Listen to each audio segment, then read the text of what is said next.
This is the volume that we're using in our course, Living by the Book. It was published in 2007. It's the second edition. And what I have here is the first edition, which was published in 1991. But in the first edition, we have a story from Sherlock Holmes, which is unfortunately not in the second edition. I want to read it to you. It's called The Watch, and it's an excerpt from the Holmes series of stories. Dr. Watson begins. I have heard you say it is difficult for a man to have any object in daily use without leaving the impress of his individuality upon it in such a way that a trained observer might read it. Now I have here a watch which has recently come into my possession. Would you have the kindness to let me have an opinion upon the character or habits of the late owner? I handed him over the watch with some slight feeling of amusement in my heart, for the test was, as I thought, an impossible one, and I intended it as a lesson against the somewhat dogmatic tone which he occasionally assumed. He balanced the watch in his hand, gazed hard at the dial, opened the back, and examined the works, first with his naked eyes, and then with a powerful convex lens. I could hardly keep from smiling at his crestfallen face when he finally snapped the case to and handed it back. There are hardly any data, he remarked. The watch has been recently cleaned, which robs me of my most suggestive facts. You are right, I answered. It was cleaned before being sent to me.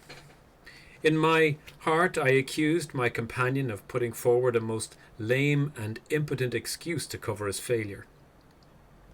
What data could he expect from an uncleaned watch? Though unsatisfactory, my research has not been entirely barren, he observed, staring up at the ceiling with dreamy, lacklustre eyes. Subject to your correction, I should judge that the watch belonged to your elder brother who inherited it from your father. That you gather, no doubt, from the HW on the back? Quite so. The W suggests your own name. The date of the watch is nearly 50 years back, and the initials are as old as the watch, so it was made for the last generation. Jewellery usually descends to the eldest son, and he is most likely to have the same name as the father. Your father has, if I remember right, been dead many years. It has therefore been in the hands of your eldest brother. Right so far, said I. Anything else? He was a man of untidy habits, very untidy and careless. He was left with good prospects, but he threw away his chances, lived for some time in poverty with occasional short intervals of prosperity, and finally, taking to drink, he died. That is all I can gather. I sprang from my chair and limped impatiently about the room with considerable bitterness in my heart. This is unworthy of you, Holmes, I said. I could not have believed that you would have descended to this. You have made inquiries into the history of my unhappy brother, and now you pretend to deduce this knowledge in some fanciful way. You cannot expect me to believe that you have read all this from his old watch. It is unkind, and to speak plainly, has a touch of charlatanism in it. My dear doctor, he said kindly, pray accept my apologies. Viewing the matter as an abstract problem, I had forgotten how personal and painful a thing it might be to you. I assure you, however, that I never even knew that you had a brother until you handed me the watch. Then, how in the name of all that is wonderful did you get these facts? They are absolutely correct in every particular. Ah, that is good luck. I could only say what was the balance of probability. I did not at all expect to be so accurate. But it was not mere guesswork? No, I never guess. It is a shocking habit, destructive to the logical faculty. What seems strange to you is only so because you do not follow my train of thought or observe the small facts upon which large inferences may depend. For example, I began by stating that your brother was careless. When you observe the lower part of that watch case, you notice that it is not only dinted in 2 places, but it is cut and marked all over from the habit of keeping other hard objects, such as coins or keys, in the same pocket.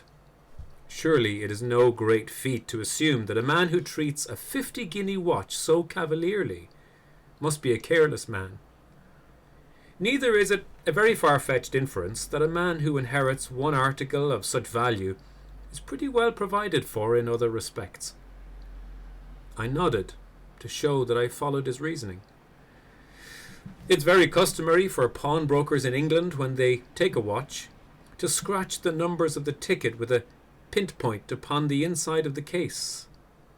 It is more handy than a label, as there is no risk of the number being lost or transposed.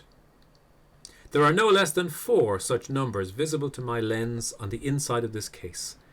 Inference that your brother was often at low water. Secondary inference that he had occasional bursts of prosperity, or he could not have redeemed the pledge. Finally, I ask you to look at the inner plate which contains the keyhole. Look at the thousands of scratches all around the hole, marks where the key has slipped. What sober man's key could have scored those grooves? But you will never see a drunkard's watch without them. He winds it at night, and he leaves these traces of his unsteady hand. Where is the mystery in all this? And so that's from Sir Arthur Conan Doyle's The Sign of the Four, from Sherlock Holmes.